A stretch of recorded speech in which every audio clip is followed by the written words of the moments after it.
നമുക്ക് കടലപ്പരിപ്പും കദളിപ്പഴവും കൊണ്ടൊരു പായസം ഉണ്ടാക്കിയാലോ? വെള്ളോട്ടുരുളിയിൽ പാലടി പോലെന്നു പൊന്തി തിളയ്ക്കുന്നു പാൽപായസം. അപ്പോൾ ഇവിടെ കടലപ്പരിപ്പ് ഞാൻ വേവിച്ച് വെച്ചിട്ടുണ്ട്. അപ്പോൾ ആദ്യം നെയ്യ് ഒഴിച്ചിട്ട് കടലപ്പരിപ്പും കദളിപ്പഴവും കൂടി ഇട്ട് നമുക്കൊന്ന് മിക്സ് ചെയ്യാം. കടലപ്പരിപ്പ് ഒരു ബൗൾ ഇവിടെ വേവിച്ച് വെച്ചിട്ടുണ്ട്, അത് അതിലേക്ക് ഇടുകയാണ്. ഇനി നമുക്ക് കദളിപ്പഴത്തിൽ പ്രത്യേകം മധുരമുള്ള കദളിപ്പഴം ഇട്ടു. അപ്പോൾ നമുക്കിത് മിക്സ് ചെയ്യണം.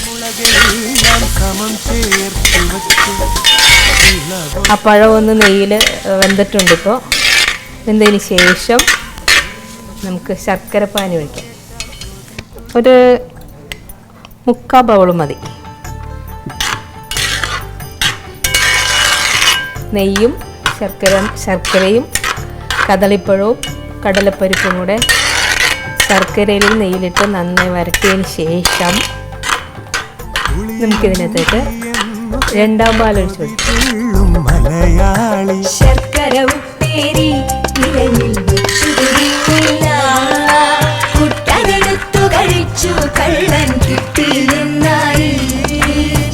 ഓണത്തിൻ്റെ തലേന്നൊക്കെ ശരിക്കും പറഞ്ഞാൽ എൻ്റെ അമ്മയൊക്കെ എന്നെ ഏൽപ്പിക്കാറുണ്ട്. ആ പായസം പോയി ഇളക്കുമെന്ന് പറയും. ആദ്യം പറഞ്ഞ ജോലി അതായിരിക്കും. എന്നാലും ശർക്കര പായസത്തിന് ഒരു ടേസ്റ്റ് ഉണ്ടാവുള്ളൂ, രുചിക്കും. അപ്പോൾ അത് നമ്മളത് അടുപ്പത്ത് കിടന്നിങ്ങനെ വേകുമ്പോൾ തന്നെ ഒരു പ്രത്യേക സ്മെല്ലും രുചിയൊക്കെയാണ്. ഇതെല്ലാം കൂടെ തിളച്ച് ഒന്ന് വറ്റിയിട്ടുണ്ട്. ഇനി നമുക്കിതിലേക്ക് ഒരു ബൗള് മിൽക്ക് മെയ്ഡ് ഒഴിച്ച് കൊടുക്കാം. ഇനി ഒന്ന് ഇങ്ങനെ കുറച്ച് നേരം ഇതിങ്ങനെ ഇളക്കി അത് വരട്ടിയെടുക്കണം. അപ്പോൾ മിൽക്ക് മെയ്ഡ് ഇട്ടതിന് ശേഷം അത് നന്നായി തിളച്ച് വറ്റിയിട്ടുണ്ട്. ഇനി നമുക്ക് 1-ാം പാൽ ഒഴിച്ച് കൊടുക്കാം. അപ്പോൾ അതവിടെ തിളക്കുന്ന സമയത്ത് നമുക്ക് കുറച്ച് നെയ്യ് ഒഴിച്ച് കശുവണ്ടി കിസ്മസൊക്കെ റെഡിയാക്കി എടുക്കാം.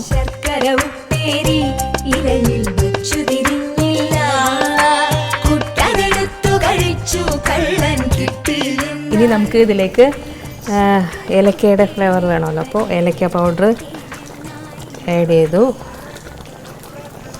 നമ്മളിപ്പോൾ കശുവണ്ടി റെഡി ആയിട്ടുണ്ട്. നമുക്ക് ഇതിലേക്ക് ഇനി കശുവണ്ടി കിസ്മസും നമ്മുടെ കടലപ്പരിപ്പ് കദളിപ്പഴം പായസം റെഡി ആയിട്ടുണ്ട്. അപ്പോൾ നിങ്ങൾ ഈ ഓണത്തിന് കടലപ്പരിപ്പ് പായസവും ഒന്ന് പരീക്ഷിച്ച് നോക്കണം.